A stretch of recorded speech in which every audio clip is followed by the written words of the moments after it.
यदि आप JEE main या नीट जैसे एग्जाम की तैयारी करते हैं तो बच्चों ये वीडियो आपके लिए बहुत ज्यादा इंपॉर्टेंट होने वाला है। आपके सामने एक प्यारा सा क्वेश्चन दिया हुआ है। अब आपकी प्रिपरेशन चेक करने का समय आ चुका है। आप इस क्वेश्चन में जो भी कॉन्सेप्ट आपने सीखे हैं उसको अप्लाई करिए और बताइए कि इन सब में से स्ट्रॉन्गेस्ट बेस कौन सा है। ठीक है, आपके सामने 4 कंपाउंड दिए हुए हैं, आपको जज करना है कि इनमें से कौन सा जो बेस है वो स्ट्रॉन्गेस्ट है। ठीक है, यहां भी लोन पेयर है, ध्यान रखिएगा। देखो यार, कभी भी ऐसा क्वेश्चन आता है ना तो आपको ऑलवेज चेक करना होता है कि कौन सा compound easily electron pair donate कर पाएगा। जो इजीली इलेक्ट्रॉन पेयर डोनेट कर देगा वो ज्यादा बेसिक कहलाएगा। ठीक है, यहां भी लोन पेयर है, यहां भी लोन पेयर है, यहां भी लोन पेयर, यहां भी लोन पेयर है। अच्छी बात है, देखते हैं चलिए कि करके कौन इजीली डोनेट करेगा।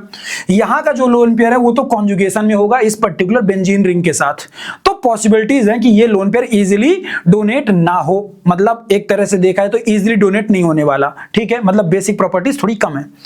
अब आ जाते हैं अपन यहां पे, ये लोन पेयर जो देखने को मिल रहा है ना, ये पायरोल का जो लोन पेयर है वो देखने के लिए, बस वो समझ जाओ डेकोरेशन के लिए, क्योंकि वो लोन पेयर एक्चुअल में कॉन्जुगेशन में इन्वॉल्वड है। इस पर्टिकुलर कंपाउंड को एरोमेटिक कंपाउंड बनाने के लिए ये जो लोन पेयर है ये डबल बॉन्ड से कॉन्जुगेशन में है और इजीली अवेलेबल नहीं होगा डोनेशन के लिए। क्लियर है? ऑर्बिटल्स का यदि आप जब डायग्राम बनाएंगे तो आपको दिख जाएगा कि ये वाला लोन पेयर नहीं मिलेगा डोनेशन के लिए। अच्छी बात है।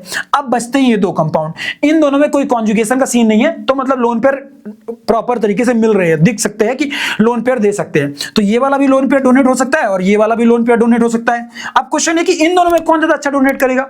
तो ध्यान से देखो तो जो हाइड्रोजन है, यहां पे 3 हाइड्रोजन कनेक्टेड है और यहां पे देखो तो 2, ध्यान से देखो तो 2 कार्बन एटम्स अटैच्ड हैं। मतलब हम सब जानते हैं कि यहां पे प्लस आई इफेक्ट वाले ग्रुप्स अटैच्ड हैं। इन दोनों पे ध्यान से देखो तो प्लस आई इफेक्ट आ रहा होगा दोनों साइड से। प्लस आई इफेक्ट आने की वजह से इन कंपैरिजन टू हाइड्रोजन ज्यादा प्लस आई इफेक्ट आएगा। तो ऑब्वियस सी बात है, क्योंकि एल्काइल ग्रुप से समझ लो, है ना, तो ऑब्वियस सी बात, जब प्लस आई इफेक्ट ज्यादा आएगा तो प्लस आई इफेक्ट के ज्यादा आने पे यहां पे इलेक्ट्रॉन डेंसिटी बढ़ जाएगी। इलेक्ट्रॉन डेंसिटी बढ़ जाएगी तो ये लोन पेयर इजीली डोनेट कर देगा। या फिर ये समझो कि ज्यादा डोनेशन के लिए इसके पास इलेक्ट्रॉन पेयर की अवेलेबिलिटी होगी, ज्यादा इलेक्ट्रॉन डेंसिटी अवेलेबल होगी फॉर डोनेशन। तो ज्यादा अच्छे से कौन डोनेट करने वाला होगा? इसके और इसके कंपैरिजन में ज्यादा अच्छे से ये डोनेट करेगा। क्यों? क्योंकि यहां पे हाइड्रोजन है, no doubt lone pair available है, लेकिन हाइड्रोजन फर्दर कोई इलेक्ट्रॉन डेंसिटीज नहीं बढ़ा रहे हैं। लेकिन यहां पे जो आपके कार्बन कंपाउंड्स हैं वो फर्दर इलेक्ट्रॉन डेंसिटी बढ़ा रहे होंगे due to plus I effect. So ये आपका स्ट्रॉन्गर बेस बनेगा। आई होप कि आपका आंसर भी सही होगा। वीडियो अच्छा लगा हो तो लाइक करो अभी के अभी, और चैनल पे नए हो तो सब्सक्राइब कर लेना, जिससे कि आने वाले हर दिन के अच्छे कॉन्सेप्ट की वीडियोस आपको मिल सके। थैंक यू बच्चा पार्टी, टेक केयर।